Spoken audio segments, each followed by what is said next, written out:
Bapak-bapak kan ada temennya.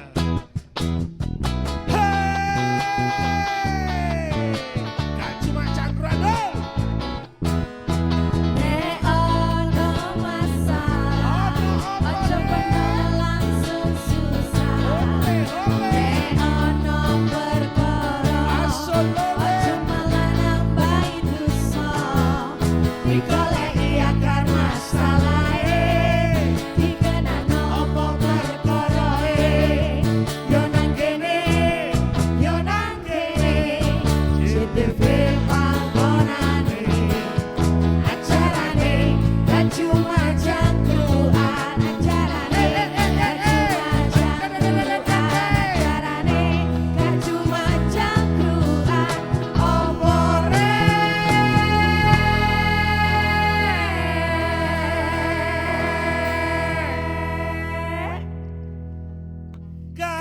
Cuma cangkruan. Assalamualaikum warahmatullahi wabarakatuh. Konco-konco Jawa Timur ketemu maneh nang acara gak cuma cangkruan, ngare cerdas berkualitas. Nah, tapi ngomong-ngomong saat turun kita gak cuma cangkruan mengucapkan ikut turut berbela sungkawa. Kita mengucapkan bela sungkawa kita kepada seluruh jamaah yang yang meninggal ini jamaah haji. Ya, innalillahi wa inna ilaihi rajiun. Semoga apa yang menjadi ibadah dalam perjuangannya dia untuk haji diterima oleh Allah. Nah, ngomong-ngomong dah, iki kan ono konco-konco wis winginane mulai kabeh. Wah, aku oleh kurma. Oh, sampean oleh kurma. Wis setengah kilo, teko yukti ono setengah kilo, oleh sarung. Terus? Ya gak bowo tapi ya oleh. Bowo sih kan oleh-oleh. Iya. Tapi ya aku juga kan ada nih tetanggaku ya termasuk yang dari Surabaya ini yang keluarganya juga meninggal di sana. Ternyata memang kebanyakan itu sudah punya komorbid. Jadi akhirnya ning kono sesek mungkin Mas. Cuacanya kan beda. Nenek sebelahku iku tuwek masalahnya. Iya Sepuh. podo sih wis sepuh. Pak Toy wis ngomong ya. Terus gitu tuh apa solusinya? Nah, iki mangkene tak takoki. Nah, konco-konco Jawa Timur tak tekakno iki. Ngomong-ngomong tentang banyak jamaah haji 2023 meninggal dunia. Ada apa? Nah, ini wis ono narasumber yang luar biasa. Kita hadirkan narasumber yang langsung kompeten menjelaskan situasi di sana. Kepala Kanwil Kementerian Jawa Timur, Dr. Husnul Kemenak. Nah, iku comoto gak digawe ngene, Pak. Pak Kaji ya. Bapak Dr. Husnul Marom. Nah, assalamualaikum, Mbak. Assalamualaikum warahmatullahi wabarakatuh. Waduh, walaupun telat panjang dinten sampean gak teko aduh repot awak dhewe. Direktur Rumah Sakit Haji Bu Dr. Herlin Verliana. Assalamualaikum Bu. Waalaikumsalam Mas Taufik. Ada iki konco lama sih. Kepala Kantor Kesehatan Pelabuhan KKP kelas 1 Surabaya, Dr. Rosidi Ruslan. Assalamualaikum Mas. Waalaikumsalam. Wah, tekes nih iki. Tes ngono. Weh, aku coba banter-banter. Bapak Haji Suhadi bin Nur Hadi bin Asrowijoyo. Oh, mohon maaf. Bapak Haji Zainal Abidin, Dewan Penasehat Asosiasi Muslim Penyelenggara Haji dan Umroh Republik Indonesia Ampuri, Jatim. Assalamualaikum, Mbak. Waalaikumsalam warahmatullahi wabarakatuh. Nah, mulai kemarin mau berangkat, sekarang juga sepulangnya dari kita undang lagi. Dan nanti ada Zoom Bapak Suhadi bin Nur Hadi bin Asrowijoyo, Jamaah Haji Kota Malang Kloter 70. Telewicara nanti dengan karena keluarganya Ibu Kartini meninggal dunia di tanah haji. Kita ikut bela sungkawa innalillahi wa inna ilaihi rajiun. Tapi kok mari ini bahas dah, karena ada sebuah kebahagiaan, karena sudah pulang ya. Nanti kita akan panjang lebar membicarakan ojo pindah channel, ojo nang dindi, tetap nang acara gak cuma cangkruan. Yuk, mari nih.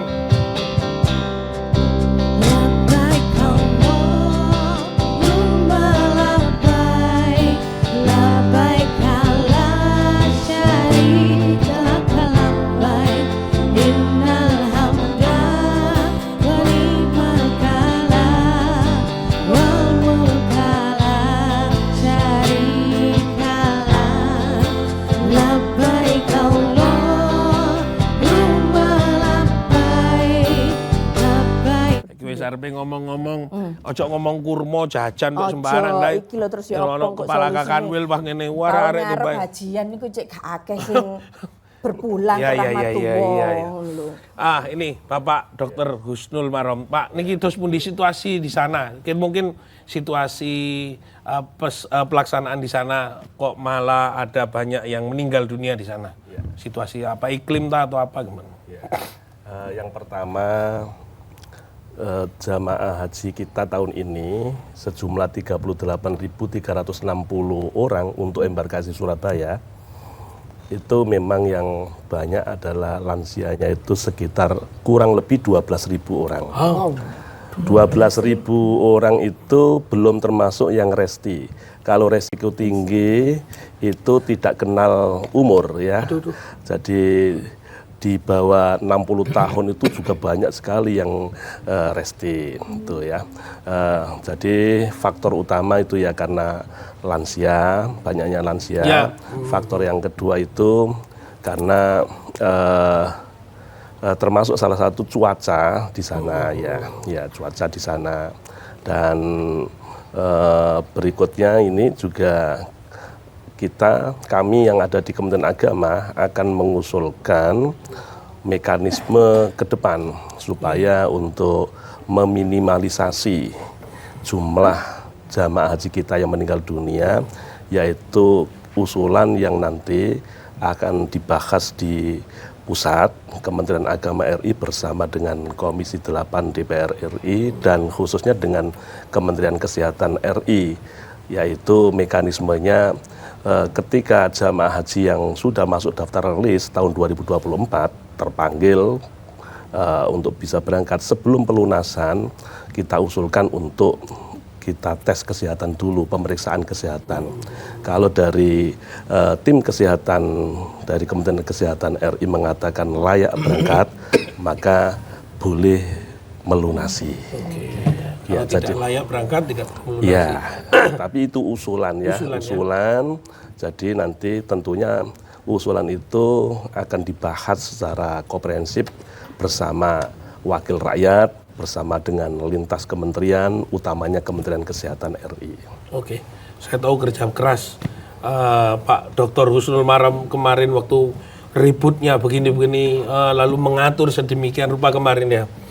Total yang meninggal di Jawa Timur berapa, Pak? Jadi dari 38.360 yang kita berangkatkan, itu ketika pulang 38.164, berarti ada selisih 196. Nah 196 itu kemana saja? Ya 169 wafat di Arab Saudi, 169 wafat di Arab Saudi, yang 19 sakit di Arab Saudi sampai sekarang, dan 8 pulang mandiri. Pulang mandiri itu gimana, Pak? Ya pulang mandiri karena suatu tugas, ada yang tugas S3 di Belgia, maka izin kepada kementerian untuk beli tiket beli tiket sendiri pulang ke Belgia. Ada yang urusan kedinasan dan lain sebagainya gitu. Oke. Saya ini belum ke Bu Dokter ini, Bu Dokter untuk rumah sakit haji kan lebih detail. Saya ke Pak Rosidi Ruslan. Harusnya orang ini tadi kalau sampai ada usulan bahwa harusnya bagaimana mereka itu harus berangkat haji, lepasnya bisa ada verifikasi. Oh iki cocok, iki gak, iki kudune nang kono iso bertahan apa enggak. Nah, gimana itu? Ada aturan-aturan yang bisa menjaga agar tidak sampai 169 itu terjadi lagi. Ya, screening kesehatan ya. Ya. Jadi seperti yang disampaikan oleh Bapak Kakanwil, memang masalah kesehatan ini memang menjadi sebuah yang sangat penting ya ketika jemaah haji akan berangkat haji begitu ya. Karena apa? Karena kita tahu bahwasanya ibadah haji itu adalah ibadah fisik gitu. Iya. Jadi perlu kemampuan fisik ya, kemampuan dari sisi kesehatannya. Artinya kalau kita kenal namanya istitoah kesehatan jemaah haji. Iya. Artinya apa? Dia sehat gitu ya. Jadi dia memang betul-betul sehat ketika dia akan berangkat. Kemudian kalau dia ada penyakit penyertanya, penyakit itu bisa terkontrol dengan baik. Gitu. Jadi artinya obatnya ada, kemudian kalau seandainya didampingin juga ada pendampingnya gitu ya. Ada orang yang mendampingin, kemudian kalau ada alat gitu ya, seperti kursi roda itu. Nah harusnya memang di dalam proses pemeriksaan dan pembinaan kesehatan itu di dalam Permenkes nomor 15 tahun 2016 itu sudah dijelaskan di sana. Ada pemeriksaan yang pertama, gitu ya. Nah, pada waktu pemeriksaan kedua, di situ ada penentuan istitoah kesehatan jemaah haji. Jadi artinya diperiksa kesehatannya dengan kondisi, artinya tidak sampai penyakitnya itu mengganggu dia dalam ibadah haji gitu. Tahap awal pemeriksaan itu harus di mana? Di rumah sakit kah, di puskesmas atau di lembaga apa untuk berangkat haji? Ya, dalam pemeriksaan pertama ke-1 gitu ya. Itu dalam rangka untuk mendapatkan nomor polisi dia pendaftaran. Nah, di situ akan ketahuan dia risiko tinggi atau non risiko tinggi jemaah hajinya. Waktu cek mau berangkat atau gimana, Pak? Sebelum pada waktu dia melakukan pendaftaran. Itu pertama itu. Jadi ada penentuan jemaahnya risti apa tidak. Risti itu adalah jemaah yang kondisinya itu berusia di atas 60 tahun. Oh ya. Dan atau dia juga punya penyakit, gangguan kesehatan yang kemungkinan besar berpotensi dia mengganggu ibadah hajinya. Kemudian itu dilakukan pembinaan pada masa tunggu. Kemudian baru dilakukan pada waktu jelas, artinya ada mendapatkan jemaah haji yang akan berangkat itu kan jelas dia dapat nomor gitu ya, artinya dia jelas terdaftar mendapat berangkat gitu ya ibadah haji. Dan dia diperiksa di situ, di situ di tim kesehatan kabupaten kota dilakukan, artinya ditentukan namanya istitoah kesehatan haji namanya. Peran dari KKP sendiri itu pada waktu mau berangkat atau cek untuk menetapkan ini resiko tinggi atau bagaimana? Enggak, KKP itu dia perannya itu di pemeriksaan ketiga. Jadi artinya apa? Ketika orang sudah ditentukan dia istitoah kesehatan haji, pada masa keberangkatan itu kan ada masa pembinaan di situ. Kemudian dia kloternya mau berangkat, dia kan di embarkasi. Nah, di dalam pergi ke embarkasi itu, jemaah haji itu diperiksa dia. Periksa kesehatan dia dilakukan oleh PPIH embarkasi bidang kesehatan. Itu adalah kami, KKP ketiga kelas 1 Surabaya. Nah, di situ dilihat layak terbang apa tidak. Nah, layak terbang itu dasarnya dari mana? Dasarnya dari standar. Kita lihat standar keselamatan penerbangan internasional. Kemudian kita juga lihat berdasarkan peraturan IAHER namanya, International Health Regulation. Jadi artinya peraturan kesehatan internasional. Nah, di situ kita lihat apakah dia layak terbang berangkat apa tidak, layak terbang apa tidak. Nah, berangkat atau tidaknya tuh adalah ketua PPIH embarkasi yang biasanya dijabat oleh Pak Kakanwil biasanya gitu. Oke. Saya ke Bu Dokter. Ini Bu Dokter, ini tadi ngomong ini sampai kita akan panjang ini. Ketika sudah membayar lalu juga pembinaan, masa tunggu ini kan juga ada proses melaporkanlah kondisinya, karena terus terang tetangga saya memang ada yang banyak yang sepuh-sepuh juga ya. Bagaimana pembinaannya itu, Bu? Ya, sebetulnya kalau kita lihat teorinya, standar yang ada itu sudah bagus sebetulnya. Jadi ada pemeriksaan pertama, kalau ditemukan sesuatu terus langsung dikoordinasikan untuk difasilitasi perbaikan kondisi sampai tahap kedua gitu ya. Teorinya seperti itu. Tapi untuk tahun kemarin memang agak cepat itunya ya, antara tahap pertama sama tahap kedua itu agak cepat, sehingga pada saat ditemukan risiko tinggi itu intervensi untuk pendampingannya sebagian besar itu tidak bisa maksimal. Jadi tadi Kak Kanwil sudah menyampaikan akan ditata kembali. Sebetulnya kalau kita mengikuti penataan awal, jadi pada waktu daftar lalu sudah terdeteksi bahwa yang bersangkutan itu punya risiko atau tidak, lalu dikawal dengan baik, yang sehat supaya tetap sehat, yang ada keluhan sedikit supaya tidak semakin membesar, yang kalau ada keluhan yang risiko tinggi kita kawal dengan bagus. Itu akhirnya nanti semua pada saat berangkat dalam kondisi yang fit. Cuman kemarin karena memang jumlah jemaahnya begitu banyak, lalu penetapan keberangkatannya juga terlalu pendek, sehingga pengawalannya tidak bisa optimal. Jadi ini nanti akan harus dikoreksi kembali untuk tahun depan. Apakah pada waktu kemarin itu memang dalam kondisi pasca COVID dan macam-macam, tenaga kesehatannya kurang banyak kah atau gimana?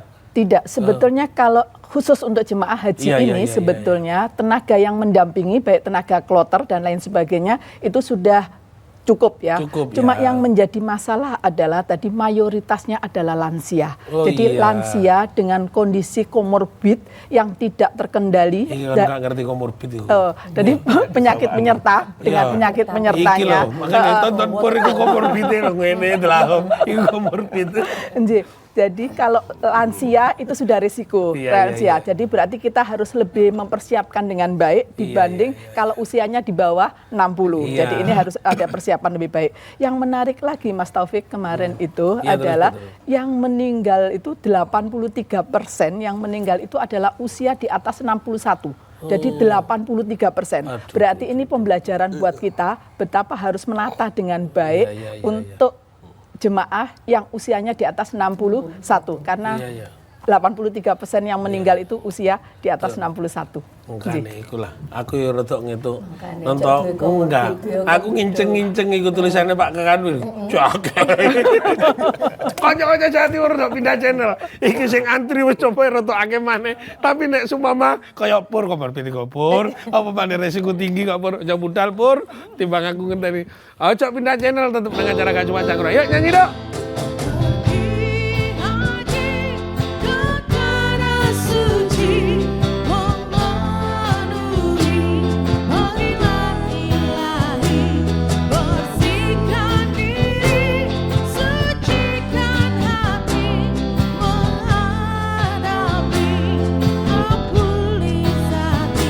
Dadi gak sampai sering nyalahno iki wis Pak Kakanwil iki ngatur sedemikian rupa. Saya tahu betul kemarin, waduh gerakannya panjenengan. Saya lambung ke Bu Dokter dulu.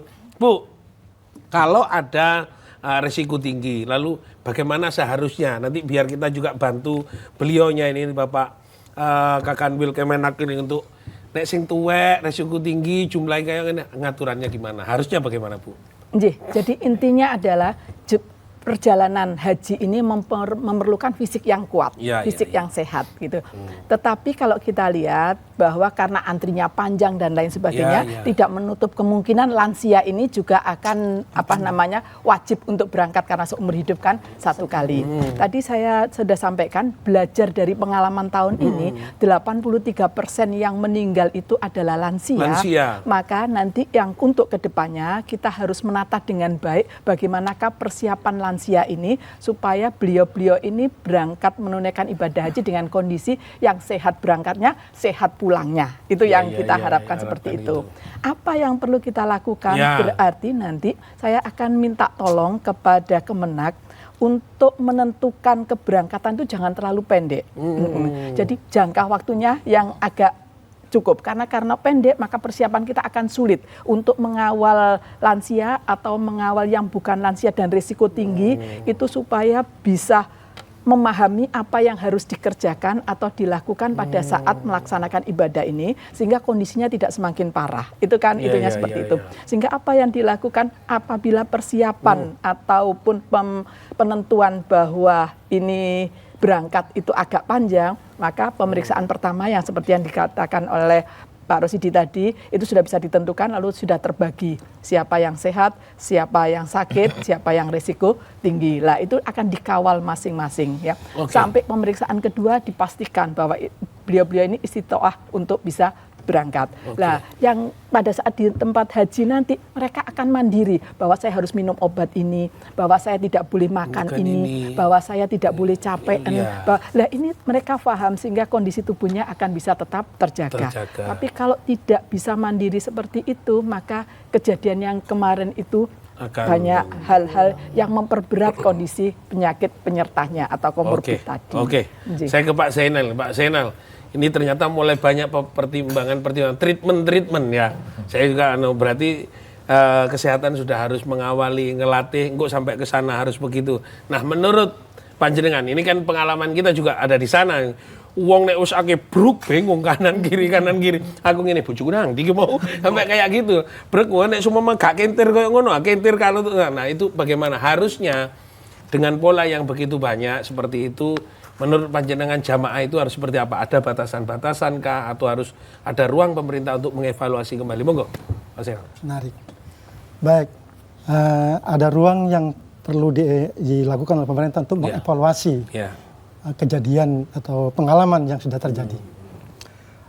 Beberapa tahun yang lalu, asosiasi itu pernah diundang di asosiasi haji di Inggris ya. Alhamdulillah, ternyata di sana ada temuan. Jamaah haji terlelah di dunia itu jamaah haji Indonesia. Terlelah. Dihitung apa indikatornya. Satu, prahajinya itu dia harus menerima tamu semalam suntuk berhari-hari. Prahaji ngomah. Melean. Ya kan? Lalu kemudian mereka berangkat harus 40 hari. Ya kan? Memang karena ada keadaan itu tidak bisa dihindari. Lalu kemudian kita pulang 40 hari juga menerima tamu semalam suntuk. Ya, secara geografis jarak domisili mereka ke bandara rata-rata jauh. Berarti berapa jam mereka harus bermalam? Atau harus melakukan itu semuanya, satu. Tapi yang harus kita dengarkan juga bahasa masyarakat. Mati itu di mana saja ada. Repot. Tidak menunggu sebab apapun. Angel diomong kono. Kalau menurut saya, jangan mati kematian yang harus dipersoalkan. Sebab kematian yang harus diperkecil. Jadi kesehatan. Betul. Saya setuju dengan Bu Dokter tadi bahwa memang ada apa di Senayan sana kok harus lama menetapkan ketetapan harga keberangkatan dan sebagainya. Itu yang harus dievaluasi. Menunggu Kepres lagi. Nah, dari Mokernas kemarin minggu yang lalu di Lombok terungkap dari kementerian terkait bahwa di Dewan itu lama digodoknya, berkali-kali sidang. Belum lagi terhalangi oleh masa reses dan sebagainya. Setelah itu menunggu Kepres lagi. Waktu berjalan. Inginnya kami masyarakat sudah penyelenggara, puasa ini sudah tinggal menunggu keberangkatan, tidak lagi urusan macam tetek bengek itu. Sehingga Ramadan kita, Ramadan jamaah itu juga menjadi tenang dan siap untuk itu semuanya secara psikis gitu loh. Tetapi sekarang masih sibuk urusan itu semua itu. Itu yang perlu dilihat. Nah, pada waktu Mokernas Ampuri di Solo tahun 2019 diusulkan bahwa sebelum pelunasan pastikan dulu kesehatan. Sebab ketika sudah membayar lalu divonis tidak sehat, secara psikis mereka galau. Ya kan? Nah, kegalauan menimbulkan kesedihan.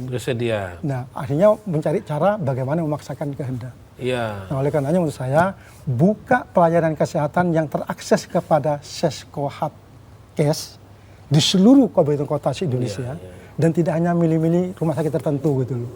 Agar semuanya termasuk haji khusus. Haji khusus bisa dilayani di mana-mana. Kan sudah ada KKJH dan sebagainya. Saya kok lebih setuju dengan KKJH ketimbang layak terbang, Pak Dokter.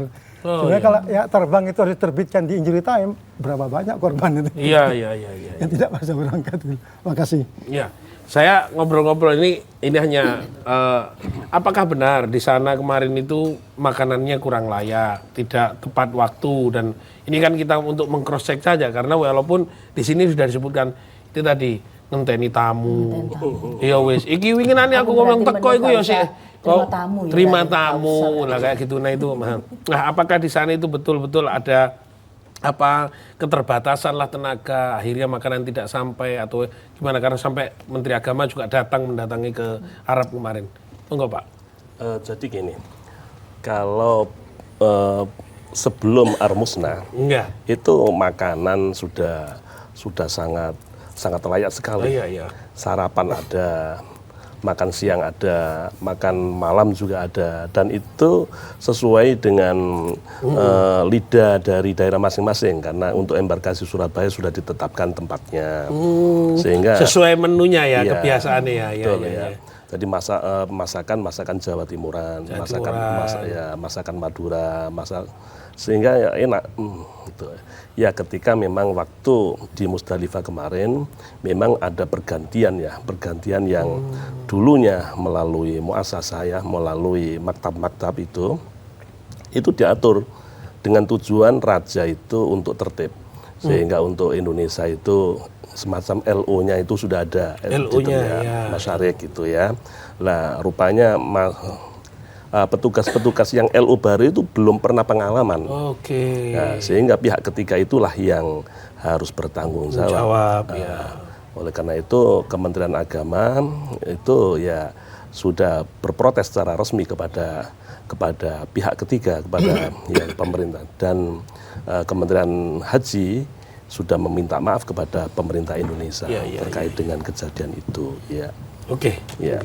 Luar biasa ya, artinya Kementerian Agama sendiri punya komitmen bagaimana juga apa yang terjadi di sana betul-betul dilaksanakan sehingga tidak menjadi keraguan dan nanti 2024 ono ngene maneh, enggak, saya yakin. Terima kasih betul-betul Kementerian. Saya ke Bu Dokter ini.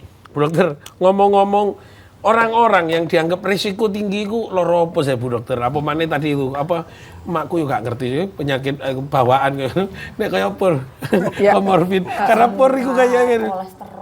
Iku gak penyakit, gak asam urat kudu ono iku. Monggo Bu. Ya, nggih, matur suwun. Jadi risiko tinggi adalah suatu penyakit yang akan membahayakan bagi pasien tersebut, bagi orang tersebut. Kalau kita lihat, karena ini bicaranya adalah terkait dengan jemaah haji yang meninggal, maka kalau kita lihat ada 5 penyebab meninggalnya dari jemaah haji itu, 5 terbesar. Pertama adalah penyakit-penyakit yang terkait dengan kardiovaskular, penyakit jantung. Nah, penyakit jadi nanti hal-hal yang menyebabkan kambuhnya penyakit jantung ini di Mekah gitu, itu yang harus dijaga. Lalu obat apa yang harus dibawa, itu harus dibawa. Ini yang akan walaupun risiko tinggi tetapi tetap bisa menjalankan ibadah dengan baik. Jadi yang pertama itu adalah kardiovaskuler ya. Terus yang kedua yang menjadi penyebab terbanyak itu adalah penyakit-penyakit yang terkait dengan paru-paru ya, pernafasan gitu ya. Jadi sakit paru-paru itu. Lalu lalu yang ketiga infeksi. Tadi bisa karena dia makan sehingga tumbuh bakteri-bakteri atau luka, akhirnya menyebabkan sepsis ya sampai itu. Lalu yang keempat yang menjadi yang tertinggi adalah orang-orang yang sakit kanker itu meninggal karena tidak terkawal dengan baik. Jadi ini harus ada. Lalu yang kelima yang terbesar adalah terkait dengan metabolisme, penyakit diabetes dan lain sebagainya. Sehingga nanti teman-teman yang mempunyai risiko-risiko yang harus dibawakan obat dan harus makan dengan betul dan cara hidup dengan betul, itu harus terkawal dengan baik. Jadi 5 penyakit inilah yang menjadi penyebab kematian jemaah haji kita kemarin. Sepulang dari haji ada enggak yang masih dirawat di rumah sakit haji? Ada, jadi pada waktu berangkat, saya mulai dari dulu yang berangkat, ini yang nanti harus hati-hati kita. Jadi pasien jemaah itu baru datang, itu yang dirujuk ke rumah sakit haji dari teman-teman klinik KKP itu ada 112. Itu sebelum berangkat? Belum berangkat, masih sehari 2 hari itu ada 112 yang dikirim ke rumah sakit haji. Dari KKP? Dari klinik, dari klinik di asrama haji. Gitu ya. Lalu 7 itu tidak bisa berangkat karena memang kondisinya tidak memungkinkan. Sedangkan yang lainnya dirawat, ada yang berangkat pada kloternya, yang berangkat pada penerbangan yang sama, ada juga yang mengikuti penerbangan berikutnya. Intinya adalah pada saat berangkat pun dalam kondisinya belum semuanya maksimal. Jadi ini yang harus menjadi PR kita untuk memperbaiki. Lalu yang pulangnya kemarin ada 19 yang pulang dari bandara. 10 dirawat dan sembuh pulang, yang 4 kembali dirawat di kabupaten kotanya masih mendekat, dan yang 5 meninggal. Meninggal itu 3 meninggal di pesawat, yang 2 meninggal pada saat sudah dirawat di rumah sakit haji. Itu kondisi berangkat dan pulang. Saya sebelum nanti akan lanjutkan ke Pak Rosidi, karena berangkat itu tadi sudah ada yang sudah disetor Pak Rosidi sana yang jadi berangkat atau tidak. Berarti pertanyaan memang karo toto konco-konco aku tak nyanyi mesti. Pancene wis weton budal kaji oleh rasane ngerti wong nang endi ati iso eling keluarga iso eling dunyane iso eling Gustine Allah sing paling. Ya, oke. Sebentar. Ini ada ada yang sebelum saya ke Pak Rosidi nih. Ada nyambung sama Pak Nurhadi? Halo? Bisa? Halo? Kak Kerungu? Halo Pak Nur Hadi. Pak Suhadi bin Nur Hadi. Halo.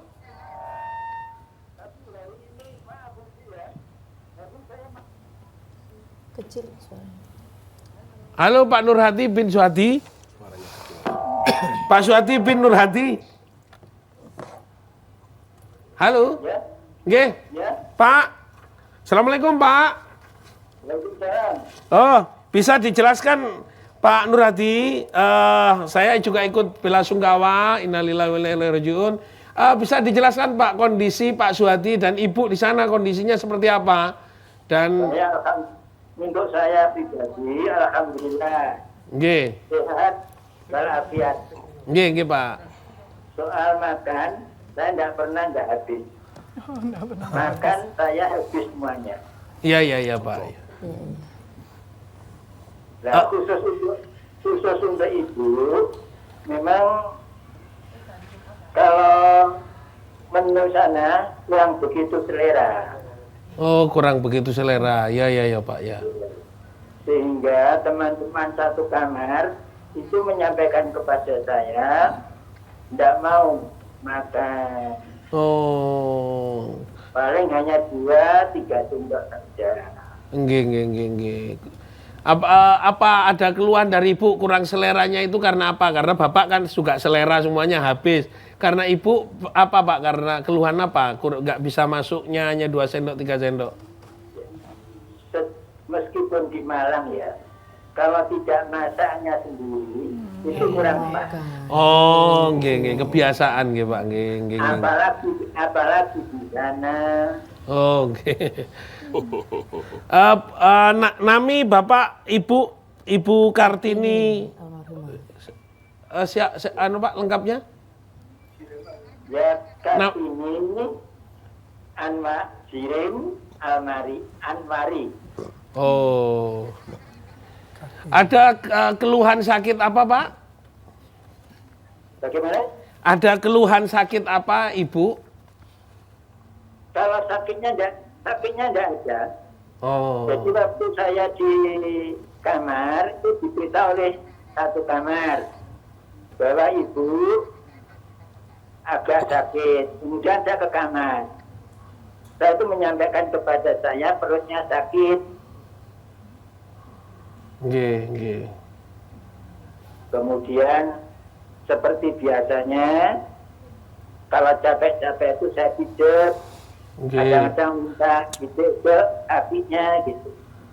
Nggih. Setelah selesai malam hari kira-kira jam 10:30 itu saya dihubungi lagi bahwa ibu dirawat sementara di Satgas Hotel. Nggih. Umur Ibu berapa, Pak? Umur Ibu? 68 tahun. 68 tahun. Nggih, Pak. Harapannya Bapak untuk pelaksanaan jamaah haji untuk tahun 2024 mungkin ada harapan Pak sebagai usulan monggo. Semuanya menghendaki. Semua orang itu mesti menghendaki bahwa yang akan datang itu pasti harus lebih baik daripada Amin. Nggih, Pak. Yang baik tetap dipertahankan, syukur kalau bisa ditingkatkan. Amin. Ya Pak, semoga. Adapun yang kurang mohon untuk diperbaiki. Nggih, sama harapan kita juga begitu. Terima kasih Pak Suhadi bin Nur Hadi. Kami atas nama Gak Cuma Cangkron ikut bela sungkawa. Saya lanjutkan ke Pak Rosidi, Pak Rusla. Pak, ini tadi selain itu tadi ngomong bahwa sebelum berangkat sudah ada yang dikirim dari rumah sakit, dari klinik KKP ke rumah sakit haji. Apakah itu juga bisa diberangkatkan atau memang dicek lagi oleh KKP ini layak berangkat atau tidak?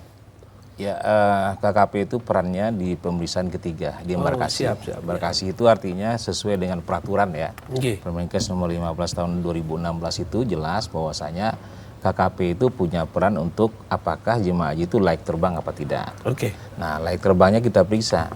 Apakah memenuhi standar keselamatan penerbangan internasional atau peraturan kesehatan internasional. Yeah. Nah, kebetulan yang kemarin yang lebih dari 38.000 orang jemaah haji yang berangkat itu ada beberapa kasus gitu ya. Artinya ada beberapa kasus jemaah haji yang masuk ke klinik kita. Gitu. Masuk ke klinik kita, kemudian kita tangani. Bagi yang kita tidak bisa kita tangani, kita rujuk ke rumah sakit. Nah, di rumah sakit itu kan diintervensi juga. Intervensi, kemudian kalau seandainya dokter di rumah sakit itu menyatakan siap, artinya tidak ada kondisi kesehatan yang meragukan gitu ya. Nah, kita lihat di sana, kemudian ada beberapa yang bisa layak terbang apa tidak. Nah, ada tercatat sama kami bahwasannya yang tidak layak terbang itu ada sekitar batal berangkat ya. Berangkat saja itu? Batal berangkat itu ada 20 orang kita catat di sini. Ya, batal berangkat gitu ya. Di sini kita catat bahwasanya ada juga yang hamil gitu ya, 4 orang kurang dari 14 minggu itu memang nggak bisa. Jadi jamaah haji juga tidak boleh, ya? Jamaah haji yang kurang dari 14 minggu itu memang tidak sesuai dengan persyaratan untuk diberangkatkan. Lebih dari 26 minggu juga tidak bisa begitu ya. Jadi ada 4 orang yang tercatat sama kami sesuai dengan data yang ada. Jadi seperti itu. Jadi tidak semua jemaah haji yang kita rujuk ke rumah sakit itu tidak berangkat, tidak juga seperti itu. Ya. Untuk tadi betul-betul yang disampaikan, layak atau tidaknya untuk terbang itu sendiri betul-betul rigid ya verifikasinya. Betul. Dan makanya perlu pembinaan itu pada waktu sebelum masuk ke embarkasi. Nah, seperti yang dijelaskan oleh Bu Herlin, bahwasanya jadi ada peluang kalau masanya lebih panjang gitu ya. Jadi ada peluang jemaah haji itu ada pembinaan yang lebih gitu ya. Jadi artinya kalau dia sudah ditetapkan dia istiqtoah kesehatan ya. Jadi jemaah haji itu ada peluang untuk bagaimana dia menjaga kondisi dia. Karena kita tahu ibadah haji itu kan fisik ya. Jadi istiqtoah kesehatannya artinya kemampuan dia berhaji itu dari sisi kesehatannya. Oke. Nah, saya kepada Pak Zainal ini menarik sekali ini ketika memang banyak regulasi yang perlu kerja keras yang dilaksanakan oleh Kakanwil sendiri, Kementerian Agama ini perlu percepatan karena ada memang harapan masyarakat 2024 sudah ada perbaikan, tapi di sana belum ada langkah-langkah tersebut. Nah, untuk di Jawa Timur minimal seperti apa yang harus menjadi usulan agar perbaikan, walaupun ini panganan iki pemane kayak tadi itu kan. Iki gak salah Kemenak, tapi dia jare nenek gak mangan masak dhewe. Mosok nggo kompor Pak. Terus pundi niku? Itu harus seperti apa? Ya, saya kira masalah makan tidak pernah ada keluhan kan Pak? Nggih, hanya kebiasaan. Yang keluhannya pada tanggal 10 Dzulhijjah. Dan itu memang seluruh dunia punya masalah yang sama. Karena perjalanan macet. Antisipasinya apa? Kita siap makanan instan seperti pop mie, terus kemudian apalagi yang sejenisnya itu, roti dan sebagainya. Itu harus dimaklumi itu dan itu harus disosialisasikan. Tidak bakal bisa diatasi jutaan orang bergerak pada titik yang sama. Di Arafah itu pada waktu yang sama. Jalannya tidak tambah lebar, tapi jumlah jamaahnya tambah banyak. Jalannya pancet, uangnya tambah akeh. Ya. Terus Pak. Ya itu penting, seperti hal-hal demikian itu loh. Nah, yang saya berharap masyarakat itu berharap bahwa pelayanan kesehatan itu harus dibuka seluas-luasnya. Di tingkat kecamatan bahkan sekalipun sebagai pendeteksian awal terhadap kesehatan dini itu. Itu penting gitu. Nah, tetapi kenyataannya kemarin kan, mohon maaf dokter, itu ada perkecualian itu masa transisi. Jadi haji khusus itu jadi repot menunggu harus di rumah sakit kabupaten kota seperti di Surabaya di rumah sakit haji. Tidak bisa di tempat yang lain gitu. Nah itu juga masalah juga menurut saya. Apalagi waktunya sempit. Kalau jauh-jauh hari sebelumnya mungkin masih bisa membagi waktu. Sempit. Nah, secara geografis juga kita ini dengan negara kepulauan. Itu juga penting harus ada perlakuan khusus. Yang mereka berlayar ke kota menunggu keadaan cuaca, adanya kapal, adanya dan sebagainya. Itu perlu ada perkecualian seperti itu. Itu harapan. Jawa Timur juga mulai dari Gresik, Bawean, Pulauan, Sapudi, Sumeneb, waduh akeh ngono. Betul luar biasa. Saya nanti kepada Pak Kakanwil ini sudah mulai tergelontor. Ojo pindah channel, tetap nang acara gak cuma cangkron kari cerdas berkualitas. Yuk nyanyi sih dong.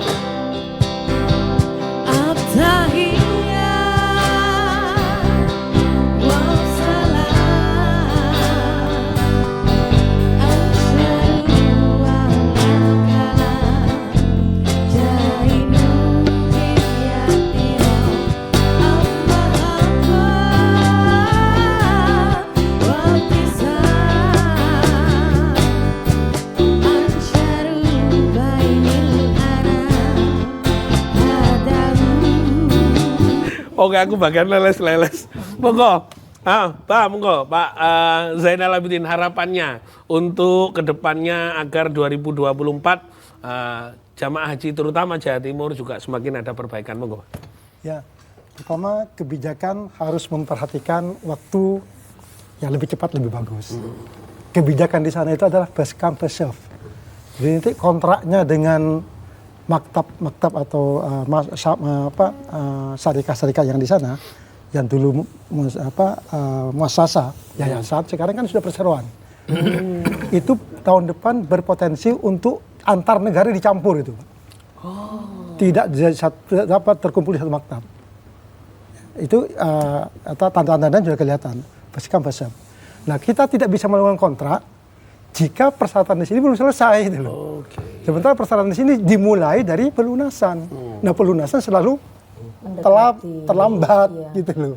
Bahkan cek kesehatan setelah pelunasan. Sekarang yang bisa dilakukan sebelum pelunasan kan banyak. Kesehatan antara lain. Yang kedua, tentang layak terbang, lebih kepada menyeleksi kepada yang tidak layak. Sebab jika layak terbang yang dikemukakan, nanti penerbangan non haji masyarakat menuntut juga. Kenapa itu tidak? Jadi diskriminasi artinya kan. Lebih baik diarahkan kepada yang tidak layak terbang. Artinya yang layak tidak perlu terbitkan surat apapun, tapi yang tidak layak terbang wajib dicegah. Karena untuk menghindari risiko yang lebih tinggi. Saya kira itu. Makasih. Mas Rosidi, monggo, mungkin ada saran-saran untuk kedepannya 2024 akan menjadi lebih baik. Ya kalau idealnya jemaah haji itu kan yang berangkat itu adalah jemaah haji yang memenuhi syarat istitoah. Artinya adalah jemaah haji yang sehat. Ya, apabila dia punya penyakit penyerta, nah, maka penyakit itu terkontrol dengan baik, baik melalui alat atau obat, gitu ya.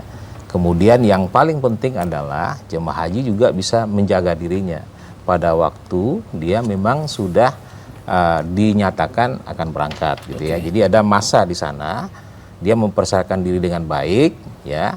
Yang paling penting itu juga tingkat kebugaran dia secara fisik, gitu ya, cukup baik, ya cukup lah ya.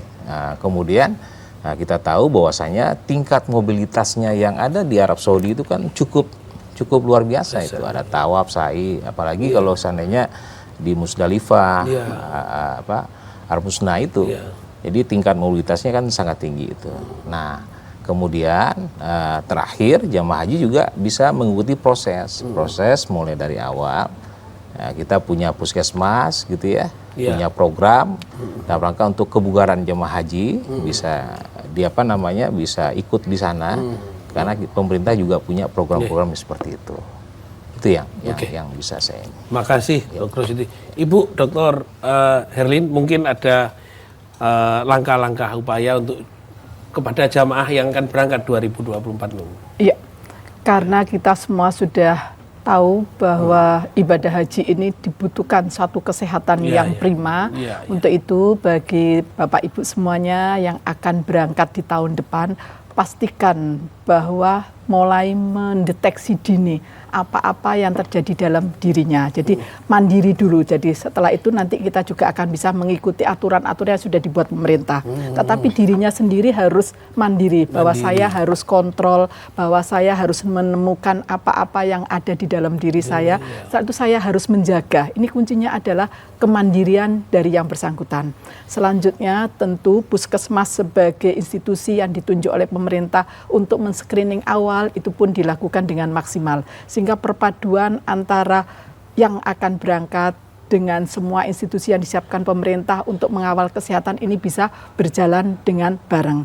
Sehingga tanpa harus dipaksa semuanya akan tahu bahwa saya memang istitoah untuk berangkat karena kesehatan saya memang sudah bisa melakukan ibadah-ibadah yang cukup berat nanti di tanah Mekah nanti dan Madinah. Itu yang menurut saya. Jadi selain dirinya juga institusi baik itu puskesmas, rumah sakit yang mengawal berjalan dengan baik, tapi kuncinya adalah yang bersangkutan harus menyadari bahwa dia harus tetap menjaga kesehatannya. Ya. Ini Pak Kakanwil, biar jamaah ini proses pelaksanaan 2024 nanti lebih baik bagaimana? Monggo. Ya, saya kira sudah lengkap semua.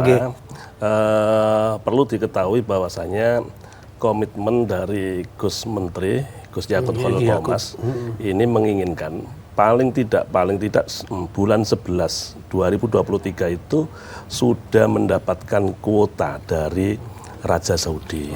Dan ini lobby-lobby sudah terus yang dilakukan oleh pemerintah, baik presiden, wakil presiden maupun menteri, itu sudah kita lakukan lobby-lobby untuk segera mendapatkan kepastian dapat berapa Indonesia itu.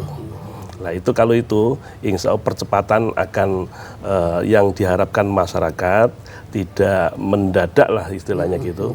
Ya paling tidak bulan sebelum Ramadan sudah selesai semua. Sudah selesai semua. Apalagi sekarang tambah maju. Kalau kemarin kita berangkat masuk asrama tanggal 23 Mei ya, untuk terbangnya 24 Mei. Untuk depan ini April masuk sudah. Ya, oleh karena itu kan paling tidak sebelum itu ya, dan mudah-mudahan pemerintah juga dan DPR RI lah itu apa yang disampaikan oleh masyarakat, oleh Pak Yai Zainal tadi itu cukup beralasan juga, semakin cepat semakin baik, sehingga persiapan insya Allah akan lebih sempurna. Terima kasih. Saya terima kasih Pak Kakanwil, Dr. Husnul Marom, Ibu Dr. Herlin, ini Kang Mas Dr. Rosidi Ruslan, terima kasih. Pak Yai Haji Zainal Abidin matur nuwun.